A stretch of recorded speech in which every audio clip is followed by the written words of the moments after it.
USA! USA!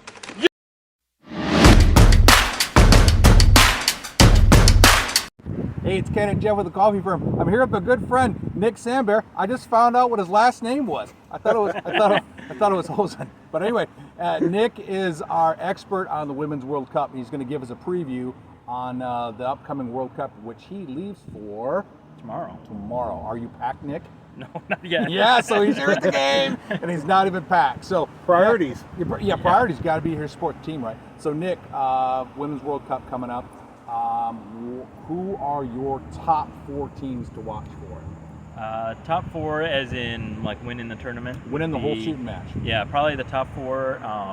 If you want US, England, Germany. I think a lot of people are not expecting the US to maybe crack the final. Like maybe they'll just kind of get to the semifinals or something would be decent. And then if you want a 4th dark horse team, Brazil is the team. Everybody's hot on like the underswelling. There's been a couple Brazilian players playing in the U.S. now for a couple of years. Marta, Orlando Pride. Exactly, yeah. And now just this year they've had 3 or 4 more join, and they've all been killing it in the league. So now there's another one on the Pride, Adriana, and she's been playing real well. A lot of the Brazilians have. So now, taking off your U.S. homer hat. Yeah. Isn't it great for the sport to have someone other than the U.S. possibly winning it, because they've dominated the World Cup for how many years? Yeah.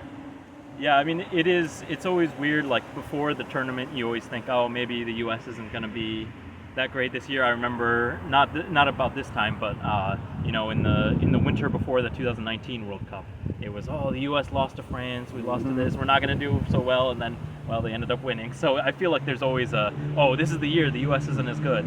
So who knows? We'll see what happens. But it is always great to have it be more uncertain of like, oh, we don't know what will happen. And some of the teams even that we don't think are going to win the tournament, like they could surprise somebody and show a couple good group stage games. So that's the fun of the tournament, really. Now Norway used to be like a real blood and guts rivalry with the U.S. So yeah. They've kind of fallen off a little bit, or are they kind of one of your dark horses, or not as strong as they used to be in the past? Yeah. So actually, I started to become a fan of the Norway team recently, since the last World Cup.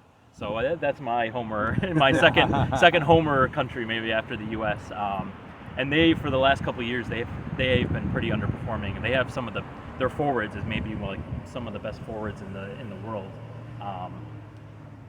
and they've been kind of underperforming for a little while now. And they just got a new coach who was the coach. Her name is Hege Riise, was playing for the old Norway teams when they used to have So she's won the World Cup with Norway, so she's now coaching them. So we'll see how they do this tournament. I think people aren't expecting them to do as well because they had a rough Euros, but we'll see.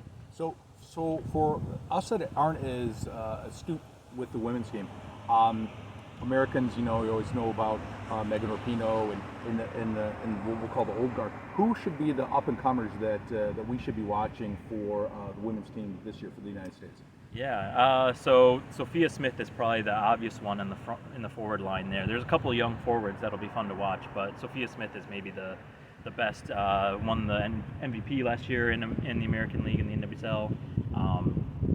Trying to think who else is going to be like sort of their freshman season with the U.S. Naomi Girma is a defender who played really well.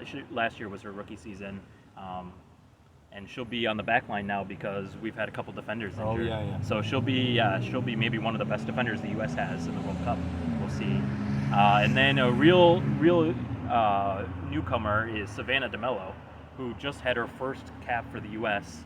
in their send-out game against Wales. Yeah, so she was kind of a real surprise late call-up to the team.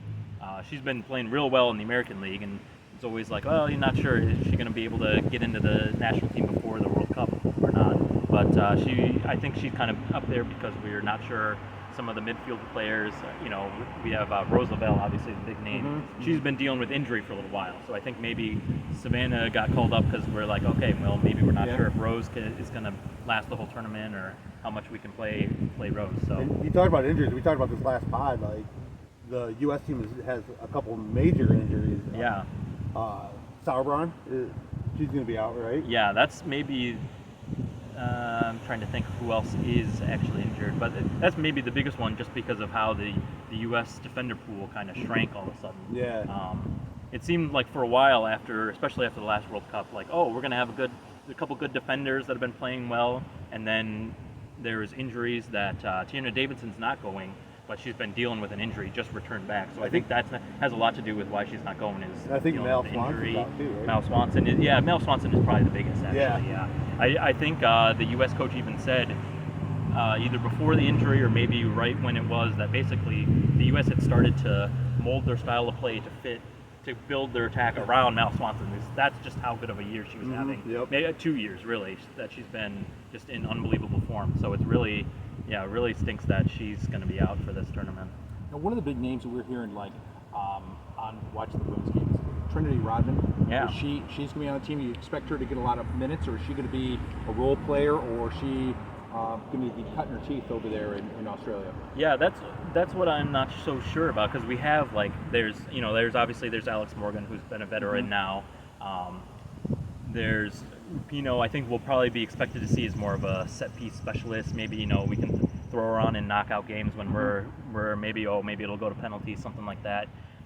But aside from that, there's just kind of a bunch of young forwards, and so I don't know who's going to be the favorite for the coach.